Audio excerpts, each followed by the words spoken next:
पे मैं हूं चंदन। साथ में अभी ठंड का मौसम है, देखिए अच्छा खासा धूप खिला है आज। अपने फार्म पे ही बैठे हैं, पीछे को बकरियां मेरी फार्म भी दिख रही होंगी।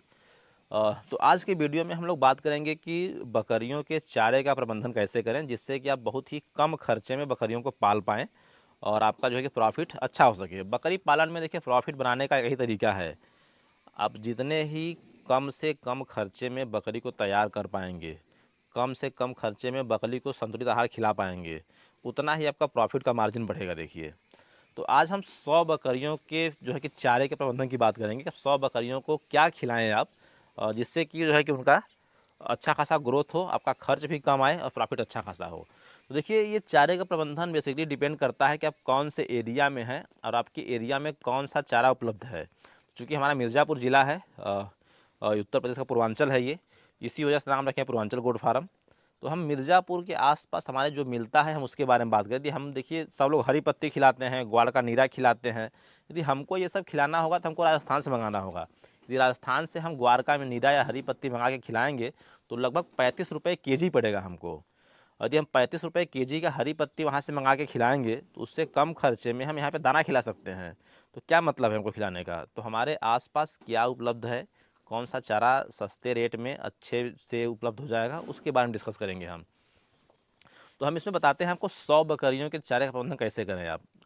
सबसे पहले तो आपको 100 बकरियों के लिए 10 बिस्सा एरिया आपको लेना है हरे चारे के लिए। 10 बिस्सा मतलब हमारे यहाँ 1350 स्क्वायर फीट का एक बिस्सा होता है, तो 1350 गुणते 10 कर लीजिए, तो 13,500 स्क्वायर फीट जगह आप लीजिए। नहीं, 10 बिस्सा लीजिए हरे चारे के लिए, उसको 2 पार्ट में डिवाइड कर दीजिए। 5-5 बिस्से का 2 पार्ट कर दीजिए। हरा चारा आपको जब भी खिलाना है तो सुबह के टाइम में ही खिलाना है। शाम को हरा चारा खिलाएंगे, जैसे ठंडी का मौसम है, इस शाम को हरा चारा खिला के बकरियों को शेड के अंदर बंद कर देंगे ठंड में। तो रात में वो लोग इतना पेशाब करेंगी ना कि आपका फार्म पूरा गीला हो जाएगा। तो आप फार्म सूखेगा नहीं, आप उससे परेशान रहेंगे नमी से। तो आप ध्यान देना है कि आपको जब भी हरा चारा खिलाना है तो सुबह टाइम में खिलाइए। तो पहले हम सुबह का बताते हैं कि सुबह में कैसे करना है प्रबंधन, फिर शाम में बताएंगे। तो सुबह के लिए क्या करना है, आप जिस प्लाट को 2 एरिया में डिवाइड किए हैं 5-5 बिस्सा में, एक वाले हिस्सा में 5 बिस्सा में अक्टूबर के लास्ट में आप बरसिंग की बिजाई कर दीजिए। अक्टूबर के लास्ट में बिजाई किया हुआ बरसिंग दिसंबर में कटना स्टार्ट हो जाएगा। दिसंबर से लेके आराम से 15 अप्रैल तक उसको आप काट सकते हैं, 3 कटिंग दिया जाएगा। यानी कि 4-4.5 महीने सुबह के टाइम में आपको हरा चारा बरसिंग पर्याप्त रहेगा। 5 बिस्सा बरसिंग 100 बकरियों के लिए बहुत पर्याप्त है। उसके साथ उसी में गेहूं का भूसा लीजिए, बरसिंग काटिए, उसका काटा काट करके 50% हरा चारा 50% भूसा लीजिए, और उसके साथ में जो आपको दाना मिक्स करना हो, खरी चूनी चोकर जो भी मिक्स करना हो, जो खिलाते हो आप, उस दाने को लेकर के अच्छे से मिक्स करके सुबह के टाइम में दीजिए। सुबह में आपकी सारी बकरियां वहीं खा लेंगी। उसके बाद जैसे ही मार्च का महीना आता है, जब ठंडी कम हो जाएगी, गर्माहट बढ़ेगी, उस टाइम में जो दूसरा प्लाट आपका 5 बिस्सा खाली पड़ा है, उस वाले में जो है कि गर्मियों में जो चरी लगती है, सुड़ान चरी, जो भी चरी लगाना हो आप उसको लगा दीजिए। जैसे ही आपका बरसिंग खत्म होगा 15 अप्रैल तक, वो चरी कटना स्टार्ट हो जाएगा। वो आपका आराम से जाएगा जुलाई तक। तो बरसिंग की जगह पे चरी से रिप्लेस कर दीजिए। ठीक, ये हो गया। उसके बाद आपका बरसिंग वाला प्लाट खाली हो गया है 5 बिस्सा। तो जैसे ही बरसात आए, जून में जब बरसात शुरू हो, तो उस वाले 5 बिस्सा में फिर से बरसात के लिए हरा चारा कुछ लगा दीजिए। चाहे जो है कि बाजरे का बुआई कर दीजिए, वो भी 3 कटिंग कट जाता है। फिर से चरी लगा दीजिए, वो भी 2 कटिंग 3 कटिंग कट जाएगा।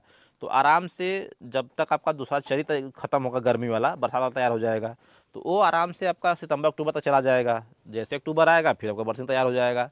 तो इस तरह से एक टाइम में आप हरा चारा ऐसे ही 10 बिस्से एरिया से आराम से तैयार किए रहेंगे।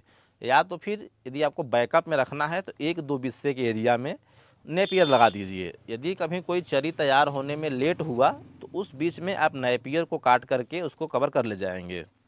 ये तो हुई सुबह की बात। अब सबसे इंटरेस्टिंग हमें शाम को क्या खिलाना है। देखिए, जब बरसिंग काटेंगे, उसको काटेंगे, खेत से काट के लाएंगे, फिर चाप कटर लगा के काटेंगे, उनका पूरा सानी तैयार करेंगे, इसमें आपका टाइम बहुत जाएगा, आपका इसमें टाइम लगना है। तो आपको टाइम ही बचाना है, हमारा कम से कम टाइम में हम बकरियों को चारा खिला के खाली हो जाएँ। तो सुबह के टाइम में तो इतना टाइम दीजिए, ठीक है, सुबह के टाइम में इतना आराम से संतुलित आहार खिलाइए, ठीक है। अब शाम को बताते हैं क्या करना है। शाम के लिए आपके एरिया में पता करिए कि दलहनी भूसा कौन सा उपलब्ध है। जो भी दलहनी भूसा आपके एरिया में उपलब्ध हो जाए, सबसे नंबर 1 पे रखिए अरहर। यदि अरहर का भूसा मिल जाए तो जितना मिल जाए उसको स्टोर कर लीजिए। दूसरे नंबर पे मसूर रखिए, मसूर का भूसा जितना मिल जाए उतना स्टोर कर लीजिए। तीसरे नंबर पे चना स्टोर कर लीजिए। इन सब को आप लगभग मार्च के महीना में मिलना स्टार्ट हो जाते हैं, होली के आसपास से या होली के बाद से ये सब मिलना स्टार्ट हो जाएंगे। इसको स्टोर करिए, आप इसको अप्रैल से खिलाना स्टार्ट करेंगे तो लगभग नवंबर तक इसको आप आराम से खिलाएंगे, कोई दिक्कत नहीं आएगी। ऐसे जगह पे स्टोर करिए नमी ना हो, अच्छे से शेड में रखिए जहाँ पे हवा ना लगे, नमी ना लगे, तो इसमें कोई दिक्कत की बात नहीं आएगी। आराम से आप अप्रैल से लेकर नवंबर तक सूखे चारे में शाम के टाइम इसको दीजिए, सुबह का पहले ही बता दिए हैं। यदि नवंबर तक ये ख़त्म हो जाएगा तो अपने आसपास देख लीजिए जहाँ पे मूंगफली खेती होती होगी, अपने आसपास देखिए जहाँ पे मूंगफली खेती हो रही है, जब लगभग अक्टूबर या नवंबर में मूंगफली की खुदाई होती है, तो मूंगफली की खुदाई करने के बाद जो उस पर उसका जो पौधा होता है ऊपर का, उसको फेंक देते हैं वो लोग, उनके किसी यूज का नहीं होता है। जहाँ 15 बीघा 20 बीघा तक मूंगफली के लगा रहे हैं, खुदाई के बाद वो पौधा उनके किसी यूज का नहीं होता है। उसको पहले से पता किए रहिए, उनसे किसान से बात करके रखिए। तो वो जो पौधा खोदेंगे मूंगफली का, तो आराम से उस पौधे को 2-4 दिन सुखा करके एक जगह इकट्ठा कर दीजिए। ठंडी के मौसम में यदि शाम के टाइम में उसको फेंक देंगे बकरियों के सामने ऐसे, बकरियां बहुत ही चाव से अच्छे से उसको खा जाएंगी और आराम से आपका अब नवंबर से लेकर के मार्च तक का काम आपका उससे चल जाएगा। बाकी फिर अप्रैल से लेकर नवंबर तक जो है कि दलहनी भूसा चल जाएगा। इस हिसाब से आप चारे का प्रबंधन कर पाएंगे, आपका बहुत ही कम समय में चारा प्रबंधन हो जाएगा, कम खर्चे में हो जाएगा, बहुत आराम से हो जाएगा। तो इस तरह से आप 100 बकरियों का जो है कि मैनेजमेंट कर सकते हैं। ऐसे ही आपको आगे जो है कि बकरी पालन की वीडियो मिलती रहेंगी। तब तक के लिए वीडियो को लाइक करिए, शेयर करिए, चैनल से जुड़िए। बहुत बहुत धन्यवाद।